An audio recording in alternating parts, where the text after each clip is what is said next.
Pronouncing ED in English. Sometimes ED sounds like T. When? It depends on the ending if it is a voiceless sound.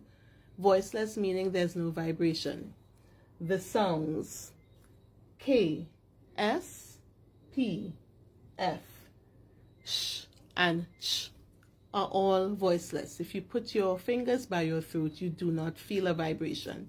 If you say k, s, f, for example, right? No sound. And so those verbs with those endings sound like T.